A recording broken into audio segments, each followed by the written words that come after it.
एनएट में एक्चुअली क्या है, हमारे क्लासेस में हमें पीडीएफ जो भेजी जाती है वो मतलब क्लास के पॉइंट ऑफ व्यू से तो बहुत सही होती है। मतलब काफी टॉपिक्स कवर भी हो जाते हैं, but at the end of the day हमें पता है वो सिर्फ हमारे कॉलेज के बेसिस पे ही ठीक है। हमें एक्स्ट्रा नॉलेज चाहिए होगी अगर हम प्लैब के लिए सोचें, यूएसएमएलई के लिए सोचें और नेक्स्ट के लिए सोचें, तो इतना एनफ नहीं है। और सबको पता है एनाटॉमी बहुत ही मेजर पोर्शन होता है हर एग्जाम में, तो वो कैसे कवर किया जाए और वो कहाँ से पढ़ा जाए? तो मतलब मेन फोकस तुझे अगर एनएट पे रखना है तो एनएट का डिस्कशन करना है ना। हाँ। तो एनएट का ऐसा है कि बहुत वास्ट टॉपिक है। हाँ। अब ऐसा कोई भी व्यक्ति नहीं होता है, कोई पर्सन, मैं भी नहीं हूँ, कोई भी नहीं है जो बोलते मुझे पूरी A to Z एनाटॉमी आती है।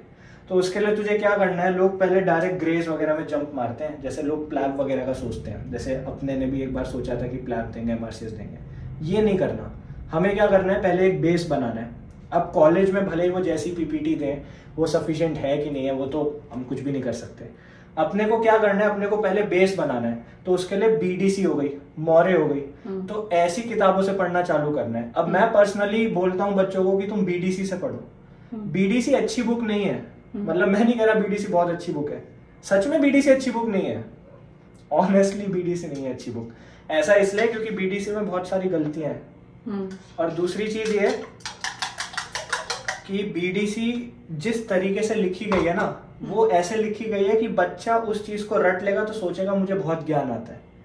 लेकिन तुम देखो BDC में ना चित्रा पड़ा है टॉपिक्स, वो एक टॉपिक को डिटेल में नहीं समझाता। आधी चीजें यहाँ लिखी है, कोई भारी शब्द लिख देगा, उस भारी शब्द का मीनिंग वो 2 चैप्टर बाद समझा रहे, तो तब तो बच्चा रट लेगा और 2 चैप्टर बाद तक वो भूल जाएगा। तो इसलिए कुछ एस्पेक्ट्स में BDC मुझे उतनी अच्छी नहीं लगती। लेकिन बेस बनाने के लिए सबसे अच्छी वही है क्योंकि पॉइंट वाइज बताता है चीजें। उसमें जब बेस बन जाए तो उसके बाद तुम ग्रेज एनाट जैसी चीजों में आओ, लेकिन पूरा मत पढ़ो, टॉपिक वाइज। जैसे वहां पे अगर 10 टॉपिक है, प्लैब में 4 ही आने, तो ग्रेज में 4 ही पढ़ो, पूरी ग्रेज नहीं पढ़नी। तो ये थोड़ा सा इम्प्रैक्टिकल सा नहीं लग रहा? क्योंकि तुम्हें भी पता है, सबको पता है यहाँ पे कि इतना टाइम नहीं होता, हमारे एग्जाम बहुत फ्रीक्वेंटली होते हैं। हमें फिजियो पढ़नी है, हमें हिस्टो पढ़नी है, एनाट पढ़नी है, PMCH है, PMP है, बहुत सारे सब्जेक्ट्स है। और एनाटॉमी के लिए फिर न्यूरो एनाट है और ग्रॉस एनाट है, तो बहुत कुछ है। इतना सारा बुक्स पढ़ने का टाइम भी नहीं है, बात ये भी है। तो प्रिसाइज नॉलेज कम टाइम में विद क्लियर अंडरस्टैंडिंग वो कैसे आएगी? अच्छा, तो अब देख ऐसा करते हैं कि 2-3 बुक पढ़ने का टाइम तुम्हें भी पता है प्रैक्टिकली यहाँ पॉसिबल नहीं है। पॉसिबल नहीं है। हाँ, अब अगर कोई स्टार्ट अर्ली कर लेता है, जल्दी स्टार्ट कर लेता है, जैसे हम लोगों ने, मैंने BS के बच्चों को बोला जल्दी पढ़ाई करो, तो उनके लिए तो चल पॉसिबल हो सकता है कि यहाँ MD से पहले अगर BDC कंप्लीट कर लो तो यहाँ फिर ग्रेज में फोकस कर लो।